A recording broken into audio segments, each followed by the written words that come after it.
Hey, this is Crash with a quick note. So, for the first 25 minutes of this, you're going to be hearing some air hitting a microphone off and on. I've tried to edit it out as best I could. Didn't work so well. When we record these sessions, the first goal is to have fun playing the game. The secondary goal is recording an episode. So I don't police players and their audio content. That's never a concern for me, but I understand how it can be annoying for someone listening after the fact. There is a reason why the fan was on. The reason was valid, and I wasn't about to tell them to turn it off. But here we are. After the first 25 minutes, it goes away, and we don't have that problem anymore. So bear with it if you can. If not, jump forward 25 minutes and you won't hear it anymore. All right, on with the show. Hello, and welcome to Pack Tactics Season 4. This is a homebrew Dungeons & Dragons campaign. My name is Crash. I'll be your DM for the evening. Tonight I'm joined by a bunch of awesome people, including Chris, Beth, Ellie, Io, and Jen. So, it's been a little while, but what happened last time? Tunnel? There is a tunnel. You're right. And a mecha gator with one leg missing. No, the leg is right there. It's just unattached. One leg unattached. Some assembly required. Some reassembly acquired, probably. Yes, but it's okay. The leg is currently being used as a chair by Deza while it's in the basket that makes up most of the torso of the Robo-Gator thing. The last session we were coming up with names for it, and they were all fun names. None of them the actual name I gave it, but you don't know what that is because it has a big drill for a head. So it can't really talk to you. All it can do is tap. But yes, you are going down this tunnel with everyone else. You got to this tunnel by going through a hollowed out giant statue, which you've assumed is a giant robot. Although there's no metal inside the giant statue. But there's a lot of places where things could have been attached. So maybe thing is full of metal bits. It probably stole the metal. Possibly. Now, most of the metal bits that you found in the basket that the Crocobot, or whatever it is, Drilligator, I think is one of the terms that was used last time. Right. Most of those bits were taken from the various beings that were murdered. Yeah, well, that's because it's been a while, so it has to find more. We'll go with that. And in a stroke of genius, Ebenezer decided that because several members of the party did not have dark vision, that meant, hey, this tunnel needs to be lit up. And the reason why I say stroke of genius is because Ebenezer finally cast a spell that was the spell he intended to cast. The bad news is it's Firebolt. Yeah. The good news is the tunnel's fairly straight, and he didn't hit anything. The bad news is that he lit his beard on fire, didn't he? No. He did that earlier. Well, technically he cast Fairy Fire, so the beard is not on fire, but it is very sparkly and glowing. If you thought you were casting a fireball or something like that, and you saw your beard glowing, you might be a little disconcerted. So, yes. He's only self-aware enough to be funny. But the tunnel lit up a whole bunch of tiny little robots. In the brief amount of time that the firebolt went past, it didn't hit any of them, but there's a lot of them in the tunnel ahead of you. And that's where we ended it last time. Okay. People can fit in the Drilligator's basket. Well, at least one person can. Because Deza's there. Mm-hmm. Is that one person can fit if they are size small? Or is that a medium-sized individual could also fit, but not while Deza is there, because Deza is performing the cat maneuver of taking up all available space, despite not being able to take up all available space. No. That would be Navix doing that, because Navix can literally become a cat.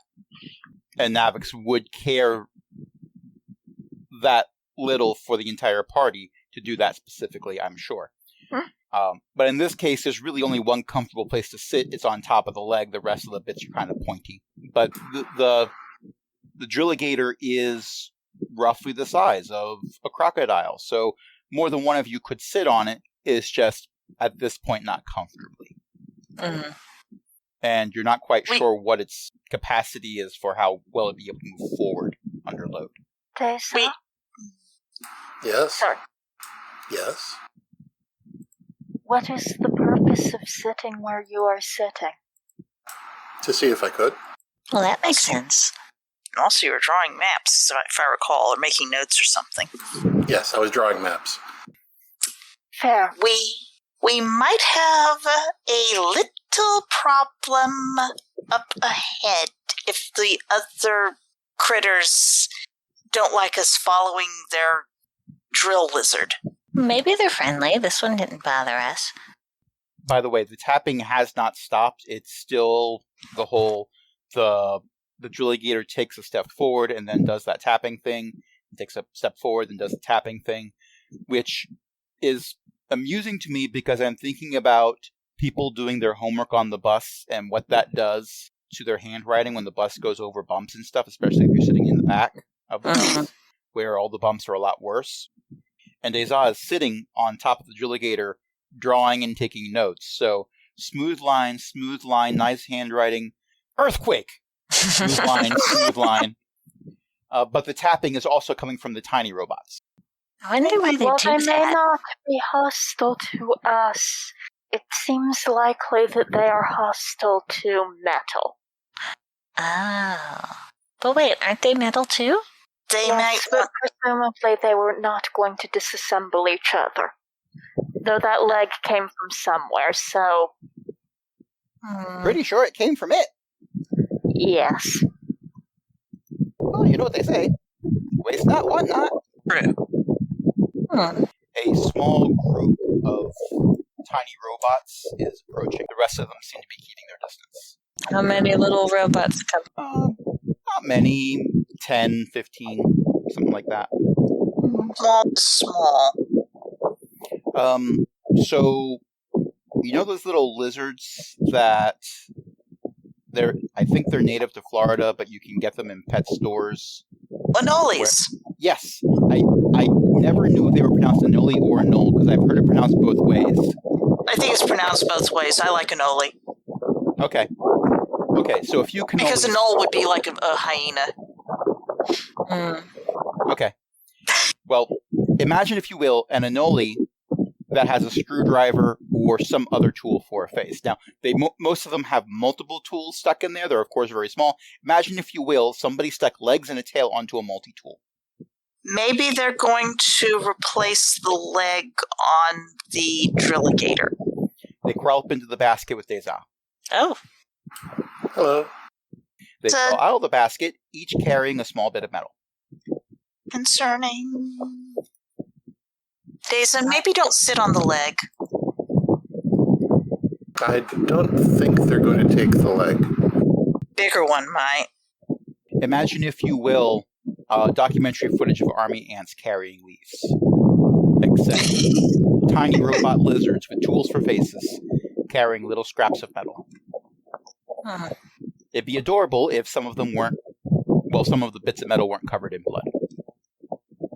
Yeah. What the heck gathered it and put it in the basket? Maybe they did. Maybe that's how it got in there. At Maybe. this point, I'm going to assume you just keep following them? Yeah, just keep. Or is the Drilligator stopped? No, it keeps moving, but the tiny robots are moving a lot faster because they have all their legs. And they're going in the same direction the Drilligator is? Yes. Are they tapping? Yes. Do we follow the little ones, or do we follow the drill thing and have the drill thing at our back? I mean, if we follow the little ones faster, then the drill thing is at our back. Let's put it this way. Ebenezer has to slow down to keep pace with the Drilligator. Oh. No, we can keep going. I'm done with my notes. Unless we see anything else interesting. Speeding up might be useful. Not that I like being in front of this thing, but it is slow at the moment and wounded, so maybe it will be all right. How small are these little ones They're compared to a kobold? roughly the Anoles size of are an about- Anole, so The size of your longest finger. Their tail is longer, but if you're including Okay. the tail, the biggest of them are probably like 5 inches. I'm gonna pick one up Its little legs wiggle futilely. and see what it does. It just keeps wiggling its legs, looking. Do I roll something for that? You know what? Sure, go ahead. Give me an unarmed strike roll. Unarmed strike roll. Where is that? We're not going to roll for damage because you're trying to pick it up. Yeah, I'm just trying to pick it up, but I don't remember how to. Where is that on the character It sheet? would be one of your attacks. So if you look on the list of attacks you can do, Okay, attacks. Unarmed strike. Okay. I got a 17. okay, yeah, you very easily pick it up. Okay, what does it do? It just keeps wiggling its legs. Mm. Like it's trying to walk or grab onto something, but it can't reach anything. Because I'm assuming you grabbed it by its back. Yep. Pick it up. All right. Yeah. I got one. I don't know what to do with it, but I got one. It doesn't seem to like it much, but it's doing something. I think it's trying to walk. I mean, how can we keep it if you have to keep holding it? And I don't want to disassemble one. The others might get mad. I wanted to see what it would do, like if it was friendly, if it would attack my hand, what it was doing. And I don't think it knows what it's doing, so I'm going to put it back down so it can go back with its friends. Mm-hmm. I put it back on the ground. It runs off. Okay, so if you continue following them, eventually, and I want to say it's Dezal that has extended dark vision. Yes. What's the range on that? If I recall correctly, it's 300 feet. Okay, so eventually you realize that you're getting to a point where the tunnel opens out into a larger cavern. Oh, 120, sorry. Well, the statement's the same, but the cavern entrance is a bit closer. And there is something glowing red inside the cavern. Ooh, I want to You see don't what have that direct is. line of sight to the source of the glow, but you do see that the inside of the cavern is illuminated. Okay. Hey, there's something glowing up ahead in a bigger room at the end of the tunnel. Is that where the fireball went? Maybe it's Maybe. that. I don't know. I don't think fireballs go that far. Oh. Dezal rolled a 15 for a stealth check. I'm going to sneak ahead and see if I can figure out what's going on. Okay. I'm going to make a roll. Okay. So as you approach the cavern entrance area, you see what appears to be a winged kobold. The wings are glowing red, not like very, very brightly, bright enough that you can see them. The light is bouncing off the walls of the cavern a little bit, but it's not really enough that people would be able to read by that light. And it appears to be surrounded by piles of stuff, likely metal, because the tiny little Anole bots are bringing metal over and putting them on the piles. Is it moving at all? Yes, it does appear to be picking up bits from the pile and attaching them to something, and you hear whirring sounds, occasionally winged scraping sounds. Kobold. A mecha Yeah. kobold? I'm going to have to run back and communicate this to the rest of the party.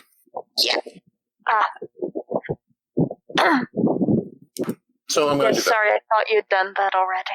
Well, now she has. Okay. A live kobold or a metal kobold?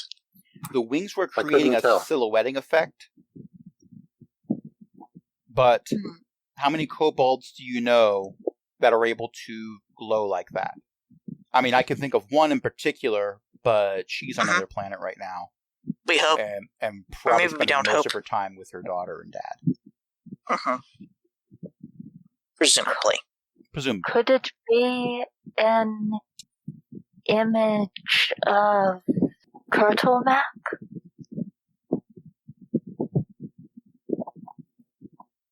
Who? For those of you who don't get the reference, Kurtulmak is the ancient god of the kobolds, who is currently theoretically imprisoned in a maze by Garl Glittergold for the crime of trying to imprison the gnomes to get them to do all the jobs that kobolds were expected to do. Kind of fair on both ends, really.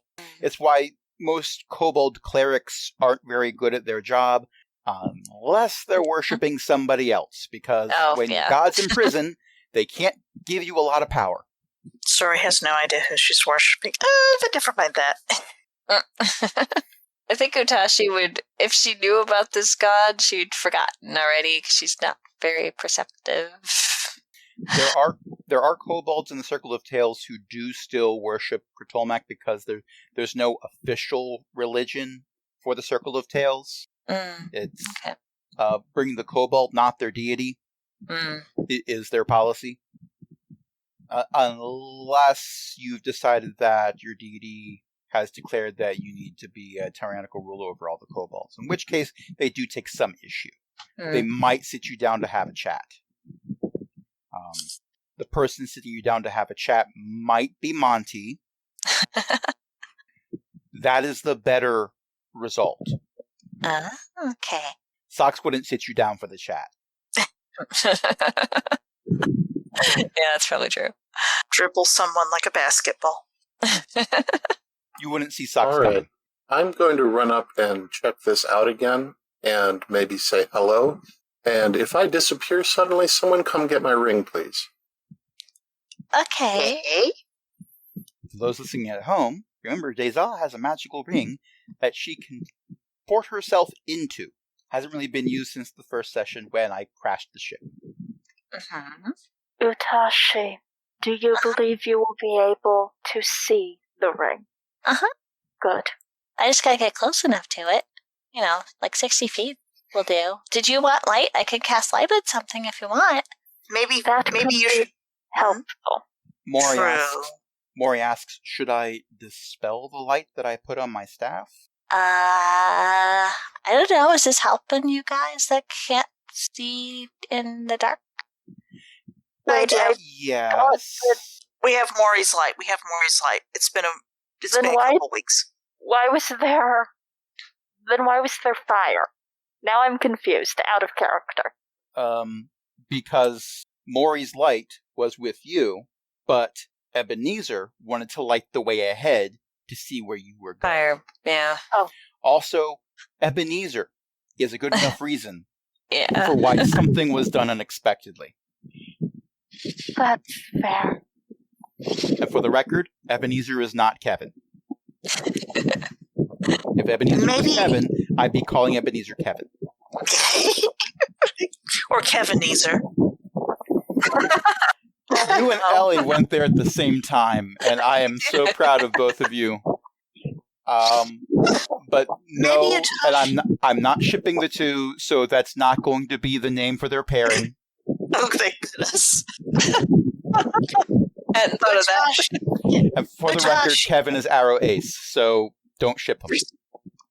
No shipping. Maybe Utashi should follow, 60 feet back to keep an eye on Deza. Okay. You're walking off. She's not going to get distracted at all. At all. Sori is putting her face in her hands while just face in hands. This is fine. So I'm now Everything's walking fine. down the hallway, I guess. So Deza is running up ahead again to say hello, And as Deza gets to the cavern entrance, All right, so I'll make sure I'm Utashi's assuming that's what you were within doing. running distance. Okay. And then I'll go to the entrance of the tunnel and say hello. All right.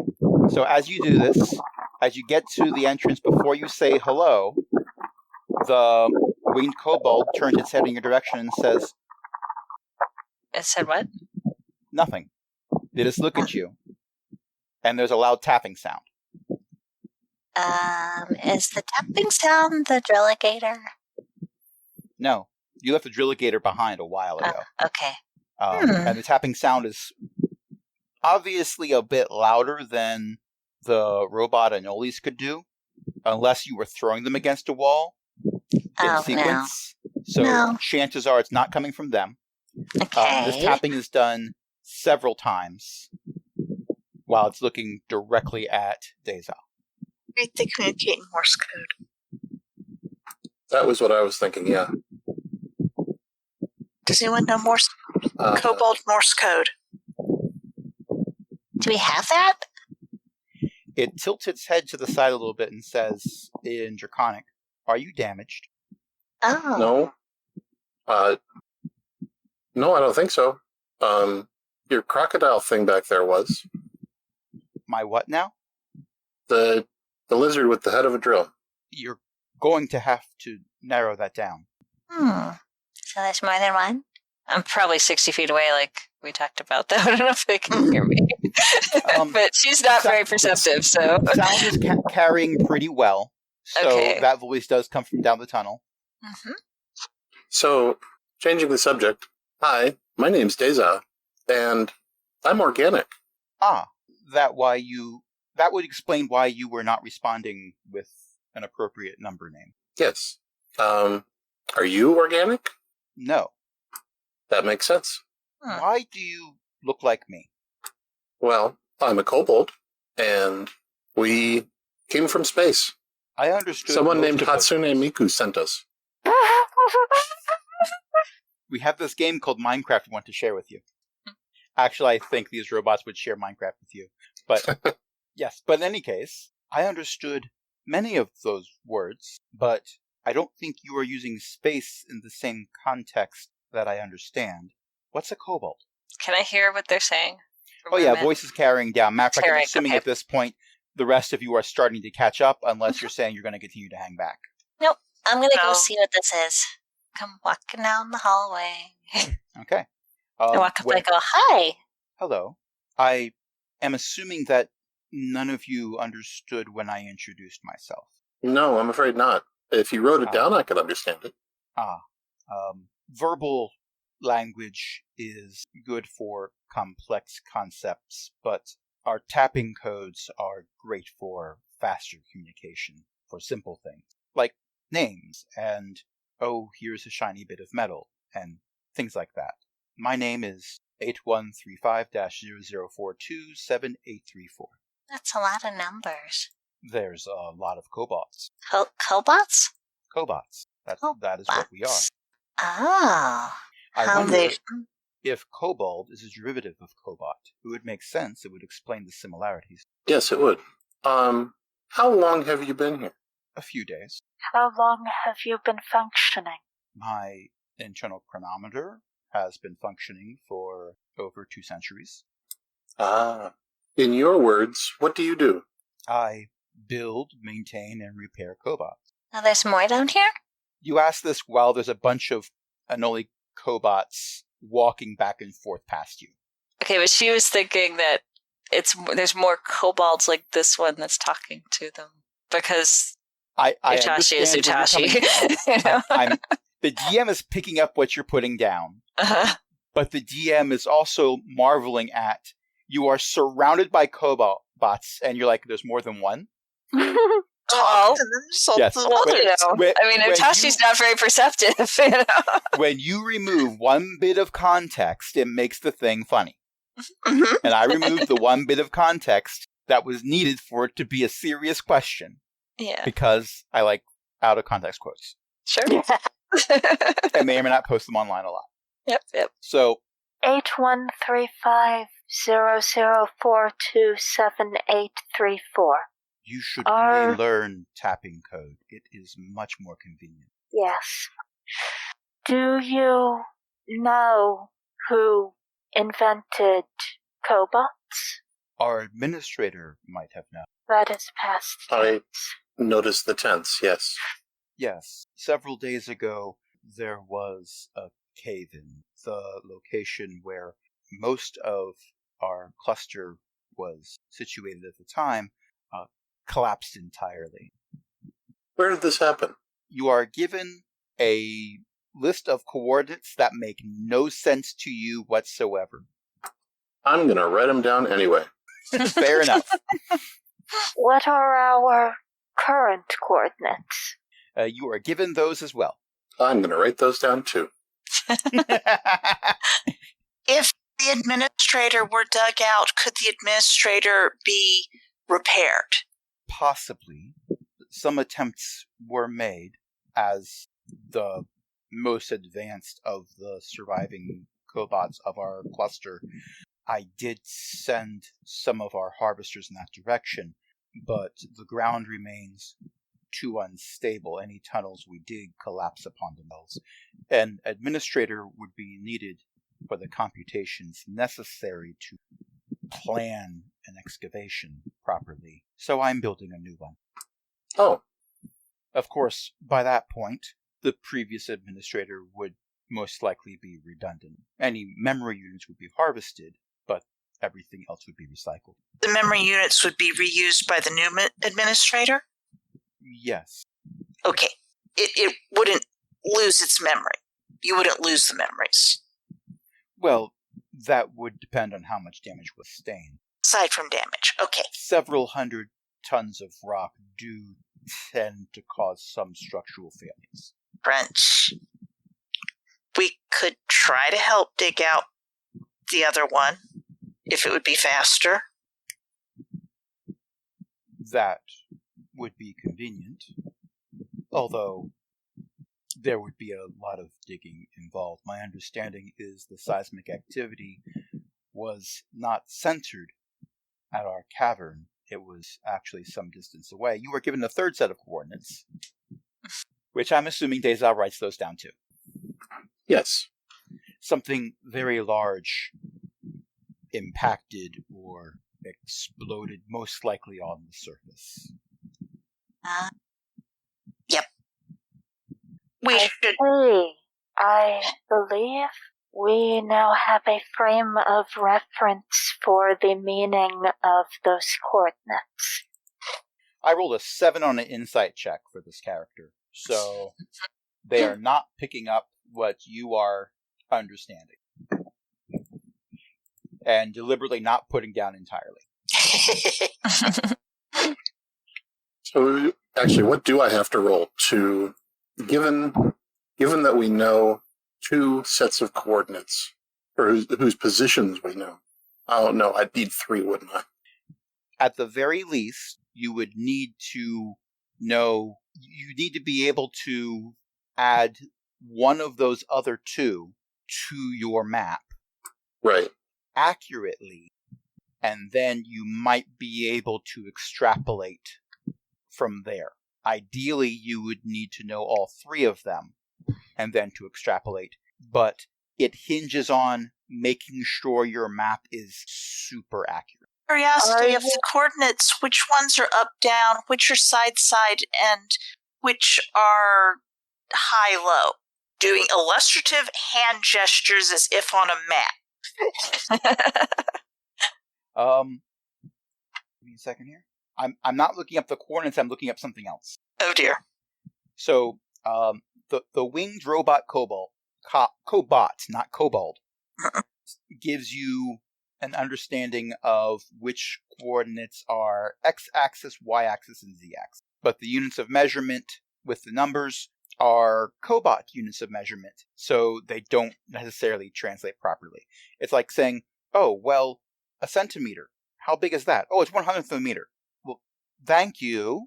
If we spend a little time and it's willing, we could probably figure out things I like... cast Mold Earth to create a groove in the dirt the size of our inch or centimeter equivalent. How many of these are in your preferred unit of measurement? The wings grow brighter, and you are given an answer. Okay, Chris, sleep well. Get some rest. Bye. Oh, it's already gone. Okay. Obviously, there's not enough murders, so, curling up, taking a nap. Also, full-time job, and Yeah. this is... I meant in character. I'm thinking of real life, which is the main reason, and full-time job, and this is late if you are in Scotland and the rest of the Yep. The character is obviously taking a nap because not enough murder. The player is taking a nap because the player needs some sleep. This is not a nap. Yes. This is hopefully an 8-hour nap, quote, nap, unquote. When you wake up just in time to go to bed. I'm having fun playing a character that actually has a wisdom score. You also have an intelligence score. Yes, which is higher than my wisdom score. Anyway, I'm going to write down both the length of the reference mark and whatever 834 told us. 135. 834, the last three numbers. Oh, okay. Yeah. Interesting. There is a reason for the number setup. Interesting. Yes. Did the DM spend too much time on world building? You'll never say. No such thing. No such thing. Okay, I'm going to make sure I'm very sparse in my world building, so we'll build the world as it's explored. That way I don't spend too much time on any one thing that the party then ignores entirely, which I did for the first campaign, which is why there's some spoilers there's some secrets that have never been spoiled from session 1 of the first campaign over 4 years ago. And then I did this. Yep. Oh well. So yeah, now you have some it. areas that you can fill in on your map with absolutely nothing in between them. It's like when you discover a new location playing an RPG video game. So you bring up your map and it's just this little dot off to the distance that says, "Oh yeah, here's a quest marker." Well, at least we know where we have to go. The other thing is we need to try to stop the Mephits from, although if they're not sending back tainted coal because things killed them, at least there's that. Tainted charcoal. I require more information to understand the new words that you are using. Surface? Oh. There are I organic do civilizations. know the surface. Right, there are organic civilizations. Yes, they do sometimes incur on our activity. One of the organic civilizations has adopted a method of production that damages the environment both in mundane ways and in magical ones. The latter currently mostly by causing method. That seems unfortunate. What's a method? It's kind of like It's not creepy. You are not a method. No, we are not. Oh my gosh, that's gonna live on forever. So that one off, it's funny. So a method is like a little flying creature, kind of, compared to bigger ones, I guess. And they're kind of mean, and they don't like... They're small and hostile elemental spirits. Or at least, out of character, or at least I'm pretty sure that's what they are. That is a more concise definition than I was going to have Moy or Ebenezer give. In part because it was going to be Ebenezer giving it. Oh no. So Ebenezer had his mouth open and a finger raised to explain it, and now feels a little chuffed that somebody did it better than he could. But he'll probably get over it, or forget it ever happened, which would lead to the first thing. But whatever. So we are trying to do a friendly favor for people who have been nice to us by reducing the number of methods due to improper harvesting of magically imbued organic materials. Well, Longcap, did I get all those words right? I believe so. I wish you success in your endeavors. We tend to not need organic materials for our construction, so you don't need to worry about us contributing. Thank you. 834. I have a question. Yes? How big is an administrator? Oh, about as big as the two taller biologics next to you. Oh. Okay. Maybe a little bit taller.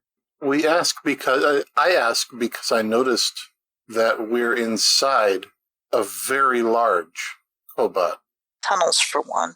or at least we're in a tunnel that's connected to one. I don't follow. I was wondering if the very large cobot was the administrator. I am unaware of any cobalts my size or larger in the immediate vicinity. Can you fit in that tunnel? Yes. You're going to want to come with me. I Because It will be educational. The cobot you've been talking to looks at you for a moment, looks down at their work, which does appear to be the basic framework for a new cobot that is possibly, unless it gets additional things added to it, roughly the size of a Dragonborn. Then sets down some blood-soaked pieces of metal, stands up and says, "Very well." Thank you. It's this way. Smash And cut to. Yeah, I'll lead 834 back to the entrance where we came in. Okay, trailing along. I see. Somewhat interesting. But any metals that were in here must have been harvested or rusted away some time ago. You don't have any memories of these things functioning? I do not. Our administrator might have. Really need to dig that out. I assure you, that is a task that I was working on the processes for. Thank you for taking the time to look at this thing, because we don't have the words to explain it. If I did not have existing priorities, this would be an interesting investigation. This is far larger than any cobot I've helped construct. Our factories get quite large, by necessity, but this is larger. May have had organic kobolds in it when it was new. That would imply that kobolds are older than cobots. Yes. That seems implausible. Species. What was that? Species. I'm not tracking. Kobolds, as a species, are probably older than kobots. That seems implausible, Why? because I have no memory of kobolds. Okay, time to come fully clean. We're from another planet, and we came here seeking the Kobold Empire from which our people were an offshoot. The home world. The empire was ancient, many thousands of years ago. And somewhere, part of it still works, because we were shot down by one of its guns. I am unaware of any weaponry powerful enough to shoot anything down. Then when we have discovered the culprit, perhaps we will be able to share information with you and your administrator unit. By then I might have finished rebuilding and reintegrating an administrator. Wouldn't mind helping get the administrator back if we Indeed, got me. what can we do? If you... Sorry, it just occurred to me. Is there anybody here who doesn't speak Draconic? Maury and Ebenezer, probably? Oh, yeah. Maury looks at you and says, "You call it Draconic?" What do you call it? It's just the language that the priests use for their rituals. Really? I was taught this at age Neat. 5. Missed what was said there. Maury was taught this at age 5. Deza said neat, Oh, okay. Now I got it. and Deza is writing this down excitedly. Zori is going to say very seriously that this shows a great deal of wisdom. Because, Zori, she is a little bit arrogant sometimes. It is fascinating. I don't really see what this has to do with dragons. Kobolds and dragons are kind of a connected species? Yes, We but believe what would that- that have to do with our gods? We believe that we learned the language from the dragons.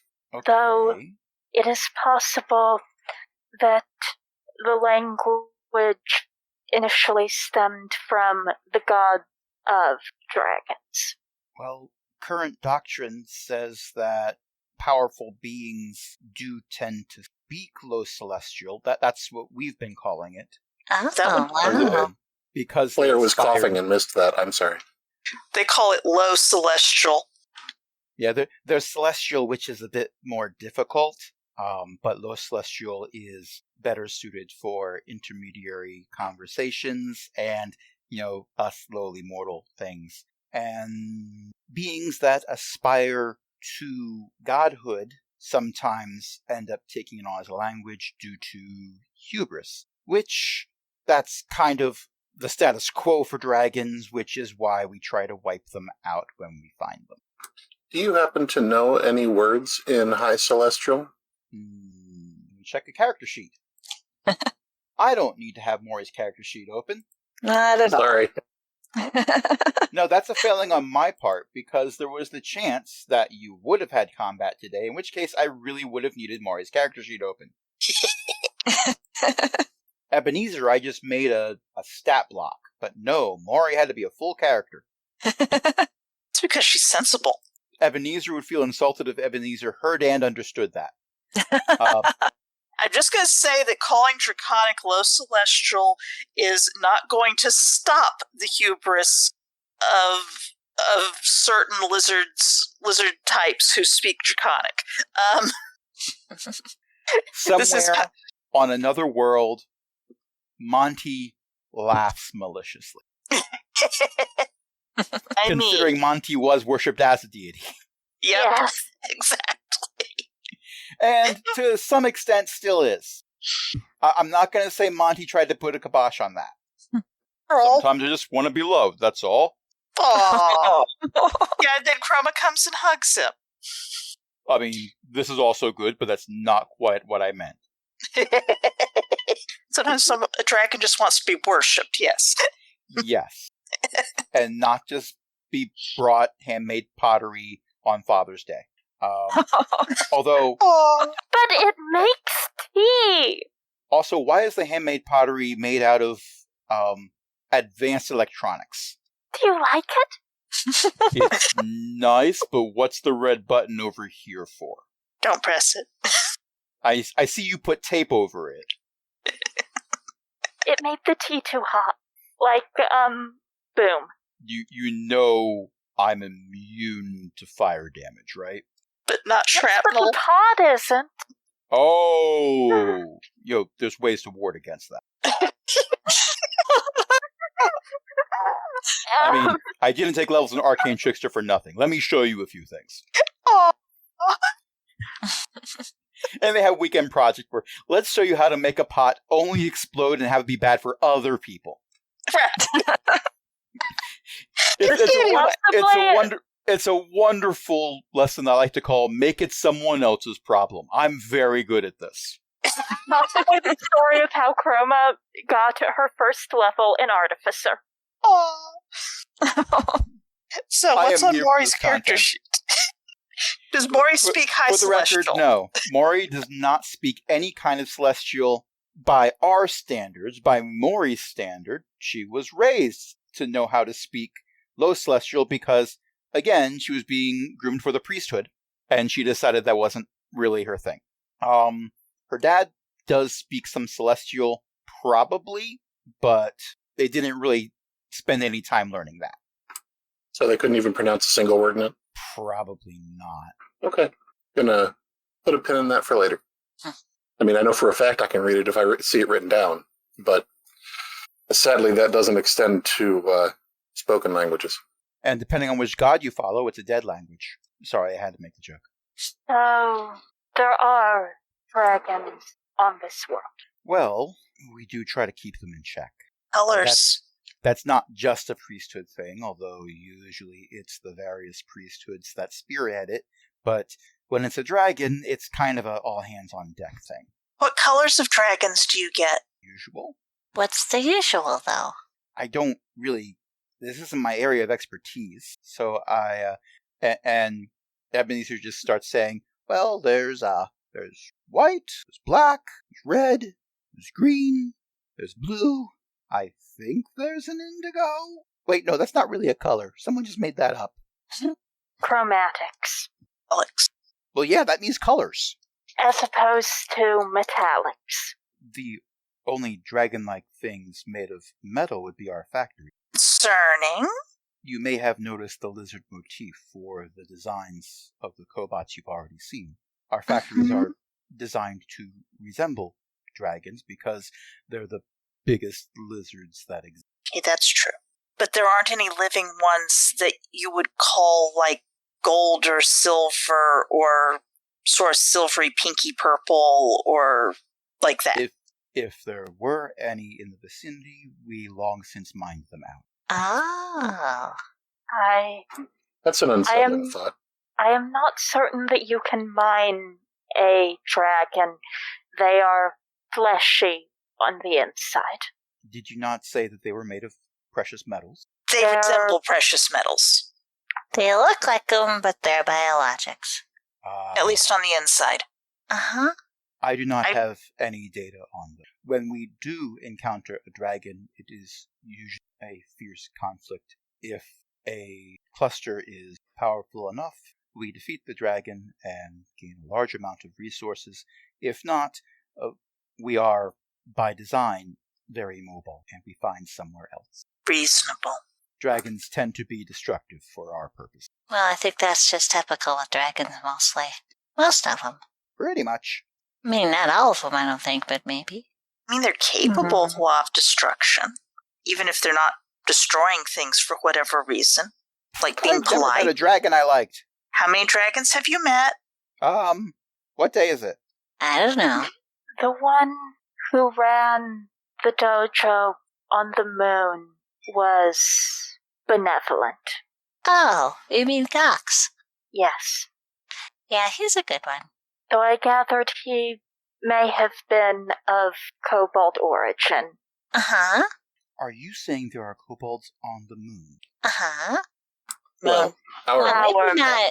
not this moon, but the one that was where yeah, that. I just nod my head. on the planet where we came from, there are kobolds on the moon, and also on the surface. This sounds like it would be a long and interesting conversation, but we've been playing for about an hour, so what do you say we take a short break? Okay. Valid. And you can have some of that conversation on the walk back that's going to happen in the time skip that takes place during the break, because I'm not going to RP all that out. Sure. I figured we were walking back during this conversation. Yeah. Yes, it was a long walk. I'm going Okay. to hit the pause button. Alright, so this is actually where we're going to end it for this session, so thank you everyone for listening, thank you everyone for playing. Tonight I was joined by a bunch of awesome people, including Chris, Beth, Ellie, Io, and Jen. Who's got something they'd like to plug? 1, thank the GM for running. 2, Io's mom writes books, elizabeth-mccoy.com. And also, you can get your local library to check out my ebooks, which are extremely cheap by library standards, as well as by a lot of other standards, frankly. So they might be able to, scrape together some pocket change, and you can sample my books without you paying a dime. So that'd be good. Libraries are good. We love libraries. Libraries are good. And speaking of books, My website is Book of Jen at bookofjen.net. It's got quite a bit of Diablo stuff on it, some book reviews at the top, a few more I need to put up there, and, whenever I have time to put something, I put it. I'm also the host of the Shattered Soulstone podcast. New episodes come out every Saturday, and you can find out, you can listen to all the episodes if you want. It goes back to 2011, and that's at shatteredsoulstone.com. And we don't have. And speaking of Patreons, we do have a Patreon where you can help us keep the lights on, along with other illustrious patrons. Website is patreon.com/cogwheelgaming, and you can join other illustrious patrons, including Chris, Ellie, Eric, Mickey, Shanshan, Walter, and patron emeritus Cindy. and this week, Pack Tactics is brought to you by George Takei's Porridge Soufflés. Oh my! I was waiting for that. I mean, Ellie opened the door. Yes. I had to walk through it. Yes. Someone had to. All right. So, until next time, this is Crash saying, the science of biologicals is intriguing. Tell me again how sheep's bladders can be used to stop earthquakes. Good night, everybody.